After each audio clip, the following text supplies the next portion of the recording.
തന്തയ്ക്ക് വിളിച്ചാൽ നിന്നെയും തല്ലും അശറപ്പേ.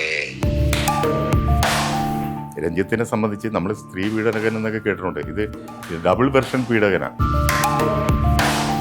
ഇത് സിനിമ ഫീൽഡിൽ എല്ലാവർക്കും അറിയാവുന്ന ഒരു പരസ്യമായ രഹസ്യമാണ്. രഞ്ജിത്തിന് പൊതുവെ ഒരു മാടമ്പിത്തരം ഉണ്ടെന്നൊക്കെ പറയുന്നു. ആ രഞ്ജിത്ത് അദ്ദേഹത്തെ മർദ്ദിച്ചു.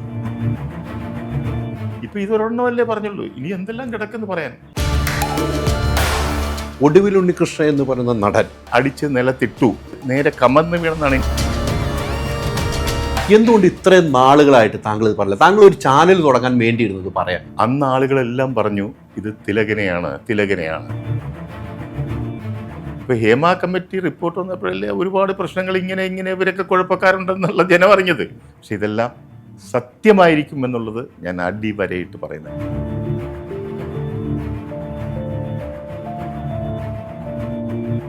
നമസ്കാരം. ഇന്ന് എന്നോടൊപ്പം ആലപ്പി അഷ്റഫ്. ആലപ്പി അഷ്റഫിനെ തേടി വരാനുള്ള ഒരു കാരണം നിങ്ങൾക്ക് പ്രേക്ഷകർക്ക് അറിയാം.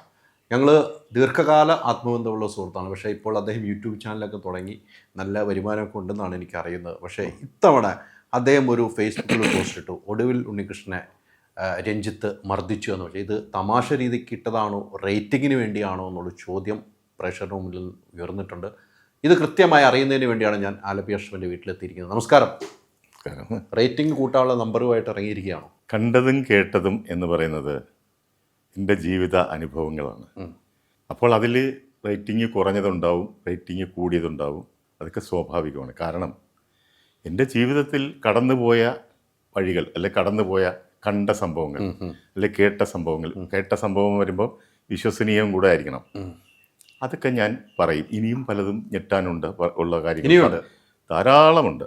ഞാൻ പറയുന്നതെല്ലാം എല്ലാം കൂടെ ഒന്നിച്ച് ഇങ്ങനെ പടപെടാന്ന് പറയലല്ല. ഓരോ സംഭവങ്ങൾ ഞാനിങ്ങനെ പറഞ്ഞുകൊണ്ടിരിക്കും. അത് ഇപ്പോൾ ഞാനൊരു ആത്മകഥ എഴുതുകയാണെങ്കിൽ ഇതെഴുതിയാൽ ആർക്കും പരാതിയില്ല. അത് റേറ്റിങ്ങോ കാര്യങ്ങളോ ഒന്നും വരുന്നില്ല. അപ്പം എന്ന് പറയുന്ന പോലെ ഞാൻ എൻ്റെ ആത്മകഥ ബുക്കാക്കുന്നതിന് പകരം ഞാൻ ഇതിൽ കൂടെ പറയുന്നതേ ഉള്ളൂ എനിക്കുള്ള അനുഭവങ്ങൾ. അതിൽ റേറ്റിംഗ് കൂട്ടാനുള്ള തന്ത്രങ്ങളോ കാര്യങ്ങളോ ഒന്നുമില്ല. പലതും നിങ്ങൾക്ക് ചിലത് ഇഷ്ടപ്പെടും, ചിലത് ഇഷ്ടപ്പെട്ടില്ല എന്ന് വരും. അത് ശരിക്കും ഒരു ആത്മകഥയിൽ പറയുന്ന പോലുള്ള കാര്യങ്ങളാണ് ഞാൻ പറയുന്നത്. പക്ഷേ ഇപ്പോഴത്തെ പ്രസൻറ്റ് സിറ്റുവേഷനിലെ കാര്യങ്ങളിൽ കൂടെ ഞാൻ ഇടപെടും എന്ന തീരുമാനമെടുത്തിട്ടുണ്ട്. അതിലും പറയും. എനിക്ക് തോന്നുന്നു താങ്കൾ പറഞ്ഞു വെച്ചു ആലപ്പി അഷ്റഫ് പറയുമ്പോൾ ഒരു തമാശ രീതിയിലേക്കായി പോയോന്നു. ഒടുവിൽ ഉണ്ണികൃഷ്ണൻ എന്ന് പറയുന്ന നടൻ നമ്മളെല്ലാം ഏറ്റവും ഇഷ്ടപ്പെടുന്ന ഒരു നടനാണ്.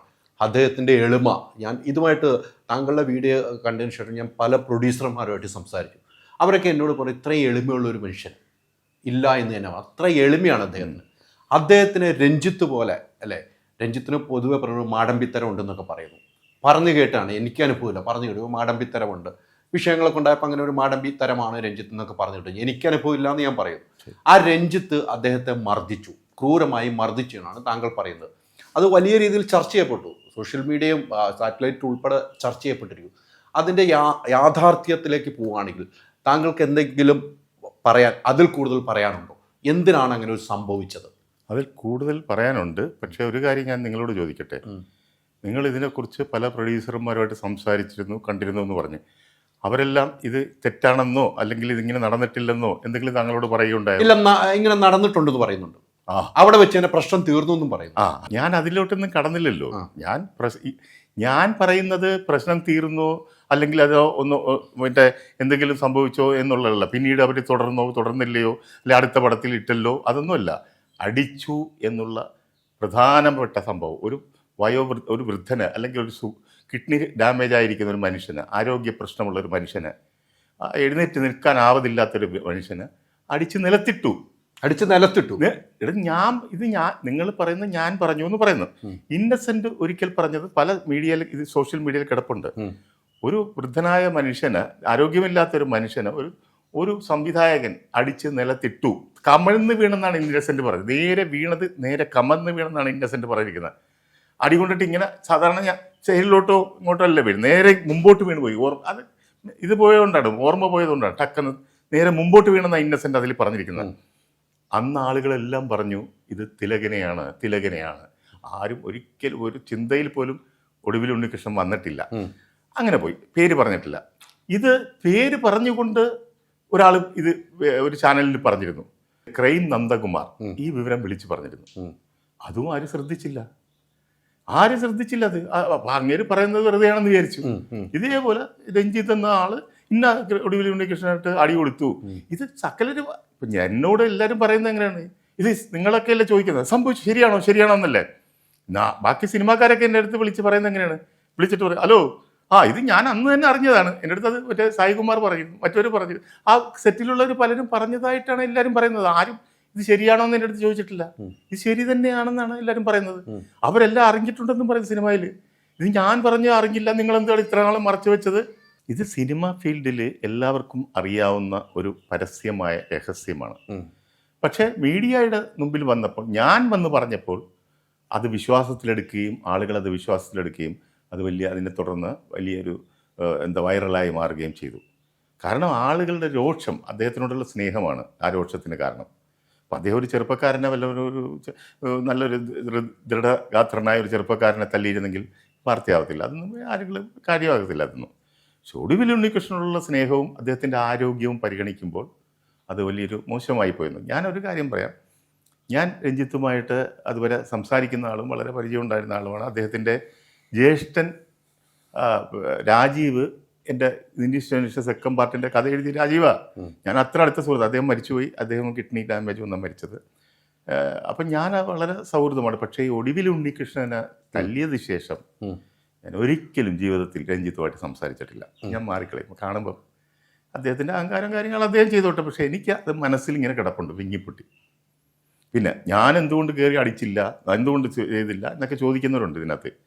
ഇവിടെ ഒരു യൂണിറ്റിൽ ഒരു പ്രശ്നം ഉണ്ടായാൽ അവർക്ക് ഷൂട്ടിംഗ് തുടരണ്ടേ? അവരെ രമ്യതയിൽ പരിഹരിക്കാനല്ലേ എല്ലാവരും നോക്കുകയുള്ളൂ. കാരണം കോടികൾ മുടക്കി മോഹൻലാലിൻ്റെ പോലുള്ള ഒരു പ്രോജക്റ്റ് നടന്നുകൊണ്ടിരിക്കുമ്പം അതിലൊരു ഇഷ്യൂ ഉണ്ടായാൽ സ്വാഭാവികമായിട്ട് അതിൻ്റെ നിർമ്മാതാക്കൾ പരിഹരിച്ച് അവർക്ക് ഷൂട്ടിംഗ് തുടർന്നുകൊണ്ട് പോകണം. അതിലൊരാൾ പോയാൽ ഈ ഷൂട്ടിംഗ് എല്ലാം മുടങ്ങും. ഒടുവിൽ പോയാൽ ആ ഷൂട്ടിംഗ് തീരും. രഞ്ജിത്ത് പണിക്ക് പോയാൽ നടക്കത്തില്ല. അപ്പം അങ്ങനെയൊക്കെയുള്ള ഇഷ്യൂസ് ഉള്ളതുകൊണ്ട് എപ്പോഴും പ്രൊഡ്യൂസർ സൈഡിൽ നിന്ന് രമ്യമായി പരിഹരിച്ച് മുന്നോട്ട് പോകാനേ പറ്റത്തുള്ളൂ. അതിനിടയ്ക്ക് ഞാൻ കയറി അടി കൊടുക്കാനോ പിടിക്കാനോ അല്ലെ കണ്ടു നിൽക്കുന്നവരൊന്നും അതിന് മുതിരത്തില്ല. തെറ്റായിപ്പോയെന്ന് പറയും, അത് തെറ്റായി, അത് ശരിയായില്ല, അതിന് പ്രതിഷേധമുണ്ട്, ഞങ്ങൾക്ക് ഉള്ളിൽ വിഷമമുണ്ടെന്ന് പറയും. പക്ഷേ ഈ സംഭവം നടന്ന ഉടനെ തന്നെ ഒടുവിൽ ഉണ്ണികൃഷ്ണൻ ഉടൻ തന്നെ സ്ഥലം വിട്ടു. ഉടൻ തന്നെ എല്ലാവരും കൂടെ കയറ്റി അദ്ദേഹത്തിന് വണ്ടി കയറ്റി കരഞ്ഞുകൊണ്ടാണ് പോയത്. പക്ഷെ പോയി കഴിഞ്ഞ് 2 ദിവസത്തേക്ക്, എൻ്റെ ഓർമ്മ ശരിയാണെങ്കിൽ 1-2 ദിവസത്തേക്ക് അദ്ദേഹത്തിൻ്റെ വർക്ക് വെച്ചില്ല. അദ്ദേഹം നോർമലായിട്ട് വരാൻ വേണ്ടി. പിന്നീടാണ് എല്ലാം പറഞ്ഞ്, ഞാൻ പറഞ്ഞല്ലോ അതിനുശേഷം അദ്ദേഹം വലിയ ഒരു മ്ലാനത ഉണ്ടായിരുന്നു എന്നുള്ള സത്യം. അപ്പോൾ ഇത് ഞാൻ പറയുന്നത് ഇപ്പോൾ രഞ്ജിത്തിനോടുള്ള ഇത് വെച്ചോ അല്ലെങ്കിൽ ഇത് വൈറലാക്കി എനിക്ക് കുറച്ച് യൂട്യൂബിൽ ആൾ വരുമെന്ന് വിചാരിച്ചൊന്നുമല്ല. എല്ലാ സംഭവങ്ങളും ഞാൻ പറയും, പലതും ഉണ്ടായിട്ടുണ്ട് ഇതുപോലത്തെ. ഇതുപോലുള്ള ഇപ്പോൾ ഇതൊരെണ്ണമല്ലേ പറഞ്ഞുള്ളൂ, ഇനി എന്തെല്ലാം കിടക്കെന്ന് പറയാൻ ഇനിയുണ്ട്. അയ്യോ, അതാണ് പറഞ്ഞത്. ഇതെന്ന് പറയുന്നത് ഇപ്പോഴല്ലേ എല്ലാം തുറന്ന് ആളുകൾ അറിഞ്ഞു വരുന്നത്. ഇപ്പോൾ ഹേമ കമ്മിറ്റി റിപ്പോർട്ട് വന്നപ്പോഴല്ലേ ഒരുപാട് പ്രശ്നങ്ങൾ ഇങ്ങനെ ഇവരൊക്കെ കുഴപ്പക്കാരുണ്ടെന്നുള്ള ജനം അറിഞ്ഞത്. എന്ന് പറഞ്ഞ പോലെ ഇപ്പം ഞാനും തുറന്നു പറയുമ്പോൾ ഇതെല്ലാം അറിയും, ഒരുപാട് കാര്യങ്ങൾ ഇങ്ങനെ ഉണ്ടായിരുന്നു. ഇതെല്ലാം അത്ഭുതത്തോടെയാണ് ആളുകൾ നിൽക്കുന്നത്. ഇങ്ങനെ നടക്കുമോ, ഇതെന്താണ്, ശരിയാണോ, ഇങ്ങനെ ചുമ്മാ പറയുന്നതാണോ എന്നാണ് ചോദിക്കുന്നത്. പിന്നെ ഒടുവിൽ ഉണ്ണികൃഷ്ണനെ മർദ്ദിക്കാനുള്ള കാരണം എന്താണ്? കാരണം എന്ന് ഞാൻ അതിനകത്ത് പറഞ്ഞത്, നിങ്ങൾ തമാശ എന്ന് പറഞ്ഞ് ഇഷ്ടപ്പെട്ടില്ലെന്ന്. ആ തമാശ എന്ന് പറയുന്നത് ഞാൻ വിശദീകരിക്കാതെ പോയത്, അതൊരു കാര്യം അതിനകത്ത് വിഷയമില്ല എന്ന് വിചാരിച്ചാണ്. ഞാൻ ഇത്രയും ജനങ്ങൾ ഏറ്റെടുക്കുമെന്നും ഞാൻ ഓർത്തില്ല ഇത് പറയുമ്പോൾ ഇത്രത്തോളം വരുമെന്നുള്ള. ഞാൻ സാധാരണ പറയുന്ന പോലെ പറഞ്ഞു പോയെന്നേ ഉള്ളൂ. ഇതിനകത്ത് തമാശ എന്ന് പറയുന്നത് അവാർഡ് സിനിമകളെക്കുറിച്ചുള്ള ചർച്ചയാണ് ഇവർ തമ്മിൽ നടന്നത്. രഞ്ജിത്തും ഒടുവിൽ ഉണ്ണികൃഷ്ണൻ തമ്മിൽ നടന്നത്. അപ്പോൾ അപ്പോൾ ഈ ഒടുവിൽ ഉണ്ണികൃഷ്ണൻ ഒരു ഭയങ്കര ഈ അടൂർ ഗോപാലകൃഷ്ണൻ ഭക്തനാണ്. അദ്ദേഹത്തിൻ്റെ സിനിമകളോട് വലിയ സ്നേഹവും വലിയ ഇതൊക്കെയാണ്. ഈ ചർച്ച ചെയ്യുമ്പോൾ ഞാനില്ല, ഇത് പിന്നീട് അവിടെ നിന്ന് അതാണ് കണ്ടതും കേട്ടതുമാണ് പറയുന്നത്. അവിടെ നിന്ന് അറിഞ്ഞ വിവരമാണ്. അപ്പോൾ എന്താണ് കാര്യമെന്ന് അറിയുമ്പോൾ പറയാം അത് അവാർഡിനെ പറ്റി പുള്ളി. അപ്പോൾ ഇയാൾ ഉറച്ചു നിൽക്കുകയാണ്. ഒടുവിൽ ഉണ്ണികൃഷ്ണൻ അടൂർ ഗോപാലകൃഷ്ണന് വേണ്ടി വാദിക്കുകയാണ്. അപ്പോൾ ഇദ്ദേഹവും ഒരു അവാർഡ് പ്രതീക്ഷിക്കുന്ന ആളും അന്നത്തെ ഒരു വലിയ സോഷ്യൽ സിനിമയുടെ പറ്റാതെന്നൊക്കെ പറഞ്ഞ് നിൽക്കുന്ന അത് ഏതാണ്ട് ഒടുവിൽ ഉണ്ണികൃഷ്ണൻ അംഗീകരിച്ചു കൊടുക്കാതെ ഇദ്ദേഹത്തെ പുകഴ്ത്തിയതാണ് ഈ അടി കിട്ടാനുള്ള കാരണമെന്നാണ്. അടൂർ ഗോപാലകൃഷ്ണന് വേണ്ടി വാദിച്ച് അടിമേടിച്ചെന്നാണ് ഞാൻ അന്നറിഞ്ഞത് സംഭവം. അതൊക്കെ പിന്നെ വലിയ പ്രസക്തി ഇല്ലല്ലോ എന്ന് വിചാരിച്ചാണ് ഞാൻ മിണ്ടാതിരുന്നത്. അതിനൊന്നും കാര്യം എന്തോ ഒരു തമാശയെന്നോ, അത് ഒരു തമാശ രൂപേണയാണ് ഉണ്ണികൃഷ്ണൻ അവതരിപ്പിച്ചത്. അവാർഡ് കാര്യത്തിന് വേണ്ടി മാത്രമാണെന്നുള്ളത് 100% ഉറപ്പാത് ഈ വഴക്കുണ്ടായത്. അല്ലാതെ തന്തയ്ക്ക് വിളിയോ കളിയാക്കുകയോ അതൊന്നുമല്ല. ഇത് ബേസ് സംഭവം എന്ന് വെച്ചാൽ അവാർഡിന് വേണ്ടിയുള്ള പ്രശ്നം. അതാണ് തർക്കത്തിന്റെ കാരണം. ഒടുവിൽ ഉണ്ണികൃഷ്ണൻ അടൂർ ഗോപാലകൃഷ്ണനാണ് അവാർഡ് കിട്ടേണ്ടത്, അദ്ദേഹമാണ് അതിന് ആയിരിക്കണം, യോഗ്യത. ആയിരിക്കണം. ആ രീതിയായിരിക്കും സംസാരിച്ചത്. സ്വാഭാവികമായിട്ട് ഒടുവിൽ ഉണ്ണികൃഷ്ണൻ എന്ന് പറഞ്ഞ കടുത്ത ആരാധകനാണ് അടൂരിന്റെ. അത് അദ്ദേഹം വേറെ എന്തിനി അടി കൊള്ളുകയല്ല, കൊന്നാലും അയാൾ അല്ലാതെ സമ്മതിച്ചു കൊടുക്കത്തില്ല. ചിലപ്പോൾ നിങ്ങൾക്ക് അടിച്ചിടാൻ പറ്റും, അങ്ങനെ ചിലപ്പോൾ കൊന്നുകളയാൻ പറ്റും. പക്ഷെ അങ്ങനെ അത് ഇത് അഭിപ്രായത്തിൽ നിന്ന് മാറത്തില്ല. അത് അദ്ദേഹം പലപ്പോഴും പറയുന്നത് ഞാൻ കേട്ടിട്ടുണ്ട്. പക്ഷെ നിങ്ങൾക്ക് അടിച്ച് വീഴ്ത്താൻ പറ്റും, അങ്ങനെ അത് എളുപ്പമാണ്, വലിയ കഴിവല്ലല്ലോ. അത് കഴിഞ്ഞിട്ട് പിന്നീട് താങ്കൾ അവിടെ ഉണ്ടായിരുന്നു. അടി കൊടുക്കുമ്പോൾ താങ്കൾ എല്ലാവരും ഉണ്ടെന്ന് ഞാൻ അടി കൊടുക്കുമ്പോൾ ആരൊക്കെ ഉണ്ട്? അടി കൊടുക്കുമ്പോൾ ഒരു കുറച്ച് 4-5 ഇത് എല്ലാവരും അടിക്കുമെന്ന് പറഞ്ഞ് നിൽക്കുകയാണ്. അവരോട് ചർച്ച നടക്കുന്നു, വേറെ സ്ഥലത്ത് മാറി നിൽക്കുന്നു, പലരും പല സ്ഥലത്തായിട്ട് നിൽക്കുകയാണ്. അടി കഴിയുമ്പോഴല്ലേ എല്ലാവരും നോക്കുന്നു, അങ്ങോട്ടേക്ക് ശ്രദ്ധ വരുത്തുള്ളൂ. താഴത്ത് കിടക്കുന്നു, പിന്നെ പോയി പൊക്കിയെടുത്ത് പിന്നെ എന്താണ് സംഭവം, എന്താണെന്ന് ഇതൊന്നും ആർക്കും ആദ്യം എല്ലാവർക്കും ഒരു ഷോക്കല്ലേ ഉണ്ടാകുന്നത്. ആ ഷോക്കിന്റെ പിന്നെയല്ലേ വിവരങ്ങൾ അന്വേഷിക്കുന്നത്, കാര്യങ്ങൾ അന്വേഷിക്കുക, അപ്പോഴത്തേക്ക് എങ്ങനെയും തീർക്കുക എന്നുള്ളതാണ് മറ്റു ഗ്രൂപ്പിന്റെ ലക്ഷ്യങ്ങൾ. എല്ലാവർക്കും ആ പ്രൊഡ്യൂസർ സൈഡിലൊക്കെ പ്രശ്നങ്ങൾ തീർക്കുക, അത് എത്രയും പേർ. അപ്പൊ ഇങ്ങനെ തിരക്കിയപ്പോൾ ഇങ്ങനെ വലിയ രാഷ്ട്രീയക്കാരനാണെന്നും ഒരുപാട് പേരെ ഇങ്ങനെയൊക്കെ അടിക്കാറുണ്ടെന്നൊക്കെ ഞാൻ വേറെയും കേട്ടിട്ടുണ്ട്. ഒരു ഡയറക്ടർ ഉൾപ്പെടെ ഉള്ളവർക്ക് അസ്വസ്ഥമായി കാണുമല്ലോ എല്ലാവരും. അവരൊക്കെ എന്ത് ചെയ്യാൻ പറ്റും, ഇങ്ങനെ സംഭവിച്ചു പോയി, എന്ത് ചെയ്യാൻ പറ്റും? ആരും ഇപ്പം നിങ്ങൾ തന്നെ പറഞ്ഞല്ലോ, പ്രൊഡ്യൂസർ സൈഡിൽ നിന്ന് അടിച്ചെന്നുള്ളത് കണ്ട ആളുകൾ തന്നെ നിങ്ങളുടെ അടുത്ത് പറഞ്ഞു. എൻ്റെ അടുത്ത് പറഞ്ഞോ? അതെന്തുകൊണ്ട് പറയുന്നില്ല നിങ്ങൾ? അല്ല, നമ്മളൊരു പേഴ്സണൽ ടോക്കിൽ പറയുന്നതാണല്ലോ ഇതൊക്കെ. അല്ലല്ല, സംഭവം നടന്നിട്ട് അതല്ല, നിങ്ങൾക്ക് ബോധ്യമുണ്ടല്ലോ അടിച്ചെന്നുള്ളത്. പക്ഷെ അവിടെ പ്രശ്നം രമ്യമായിട്ട് തീർത്തു എന്ന് പറയുന്നു. അത് തീർക്കണമല്ലോ, പ്രശ്നം തീർക്കണമല്ലോ. അങ്ങയുടെ പടത്തിൽ അഭിനയിച്ചിട്ടുണ്ട്, രണ്ടാമത്തെ പടത്തിലും കൊടുത്തില്ല, അത് വേറെ വിഷയം. പക്ഷെ അത് കഴിഞ്ഞ് തീർത്തു, അതെന്നാലും തീരുമല്ലോ. അതിനൊന്നും പ്രസക്തി ഇല്ല നമുക്ക്. ഇപ്പൊ തീരുകയോ തീരാതിരിക്കുകയോ അവർ തമ്മിൽ കെട്ടിപ്പിടിച്ചുറങ്ങുക, അതൊക്കെ വേറെ വിഷയം. പക്ഷെ ഇങ്ങനെ ചെയ്തു ഈ മനുഷ്യൻ, അതേ ഉള്ളൂ. അല്ല, അവിടെ ഒരു ചോദ്യം ആലപ്പി കൃഷ്ണന്റെ അടുത്തേക്ക് ഉയർന്നു വരുന്നുണ്ട്. എന്തുകൊണ്ട് ഇത്രയും നാളുകളായിട്ട് താങ്കൾ ഇത് പറഞ്ഞില്ല? താങ്കൾ ഒരു ചാനൽ തുടങ്ങാൻ വേണ്ടിയിരുന്നത് പറയാം. അതിനല്ലേ ആദ്യമേ മറുപടി പറഞ്ഞത്. എത്രയോ പേര് പറഞ്ഞു, പക്ഷെ താങ്കൾ പറയുമ്പോഴാണ് താങ്കൾ ആ സിനിമാ ലൊക്കേഷൻ ഉണ്ടായിരുന്ന ആളാ. ഇപ്പൊ ക്രൈം നന്ദകുമാർ സിനിമാ ലൊക്കേഷൻ ഉള്ള ആളല്ല, ആരോ പറഞ്ഞത് കേട്ടിട്ട് പറയുന്നു. താങ്കൾ ആ ലൊക്കേഷൻ ഉണ്ടായിരുന്ന ഒരാള്, താങ്കൾ നേരിട്ട് കണ്ട് ബോധ്യപ്പെട്ട ആള്, താങ്കൾ എന്തിനാന്നുള്ളത് പിന്നീട് ചർച്ച ചെയ്ത് എന്തിനു വേണ്ടിയാണ് തല്ലിയത് മനസ്സിലാക്കുന്ന ആള്, അന്നൊന്നും പറയാത്ത ആലപ്പി അഷ്റഫ് ഇത്രയും നാൾ കാത്തുവെച്ച മനസ്സിൽ സൂക്ഷിച്ച ഒരു സാധനം, താങ്കളുടെ പേരിൽ ഒരു യൂട്യൂബ് ചാനൽ തുടങ്ങിയിട്ട് ഈ സാധനം എടുത്ത് ബോംബ് പറയാം. അതിന് മറുപടി പറയാം. അതായത് ഈ സാധനം എപ്പോഴും ഞാൻ ഇയാളെപ്പറ്റി പറയുമ്പോൾ ഡിസ്കസ് ചെയ്യാറുള്ള ഒരു കാര്യമാണ്. അതിൻ്റെ നിർമ്മാതാക്കളുടെ ആയിട്ടും ഇതിൽ വർക്ക് ചെയ്തിട്ടുള്ളവരായിട്ടും ഈ രഞ്ജിത്തിൻ്റെ എന്ത് മാറ്റർ വന്നാലും ഞാൻ ആദ്യം ഉപയോഗിക്കുന്ന സംഭവമാണ് ഇത് അയാളെ എനിക്ക് ഒരിക്കലും അംഗീകരിക്കാൻ പറ്റാത്ത ഇതുകൊണ്ടാണെന്ന്. പിന്നെ ഞാൻ നേരത്തെ ആദ്യം സൂചിപ്പിച്ച പോലെ ഞാൻ എൻ്റെ ജീവചരിത്രം പറയുമ്പോൾ ഞാൻ എൻ്റെ 25ാമത്തെ വയസ്സിൽ നടന്ന കാര്യം ചിലപ്പോൾ ഞാൻ എഴുതും. അത് നിങ്ങൾ ഇപ്പോഴാണ് പറയുന്നത്, നിങ്ങൾ 25ാമത്തെ വയസ്സിൽ നിങ്ങളുടെ ജീവചരിത്രത്തിൽ പറയണ്ടല്ലേ എന്ന് ചോദിക്കുന്ന പോലെ ഉള്ളത്. ഞാൻ എൻ്റെ ജീവിത അനുഭവങ്ങൾ പറയാൻ തുടങ്ങിയിട്ടേ ഉള്ളൂ. അതിൽ നിങ്ങൾ എന്തുകൊണ്ട് അത് പറഞ്ഞില്ല? എല്ലായിടത്തും പറയുന്നുണ്ട്.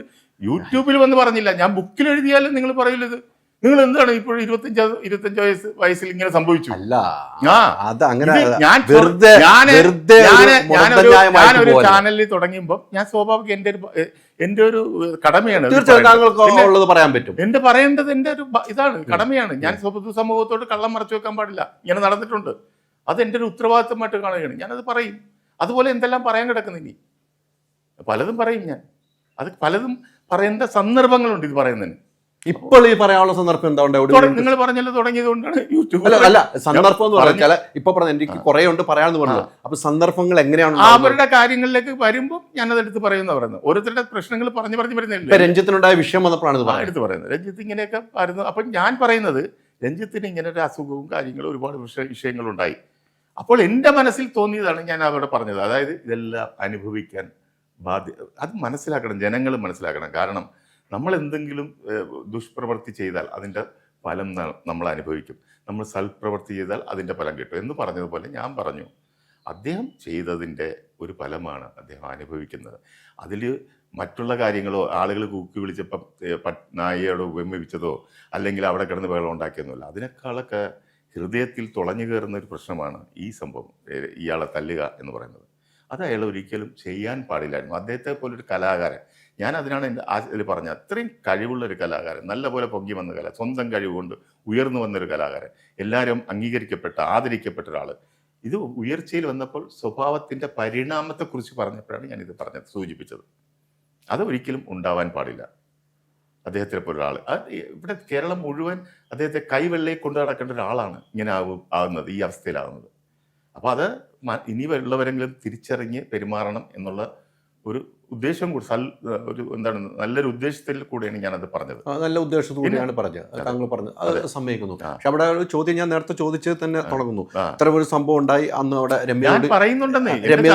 രമ്യതയോടെ പരിഹരിച്ച് കാര്യങ്ങളൊക്കെ പോയി. പിന്നീട് എപ്പോഴെങ്കിലും താങ്കൾ ഒടുവിൽ ഉണ്ണികൃഷ്ണനോട് സംസാരിച്ചിട്ടുണ്ടോ? ഒടുവിൽ ഉണ്ണികൃഷ്ണനുമായിട്ട് ഈ വിഷയത്തെക്കുറിച്ച് സംസാരിച്ചിട്ടില്ല. നമുക്കത് ചോദിക്കാൻ അത് പറഞ്ഞ അദ്ദേഹത്തിനും അത് ഇഷ്ടമുണ്ടാവില്ല, സ്വാഭാവികമാണ്. അത് ആരും നിങ്ങളെ തല്ലിയല്ലോ എന്നൊക്കെ ചോദിക്കാൻ പറ്റുമോ, അതെന്ത് പറയുന്നു എന്നൊക്കെ ചോദിക്കുന്ന വേറെ കാര്യങ്ങൾ സംസാരിച്ചു പോകും. എവിടെയുണ്ട്, സുഖമാണോ, മറ്റേ കാര്യങ്ങൾ ചോദിക്കും.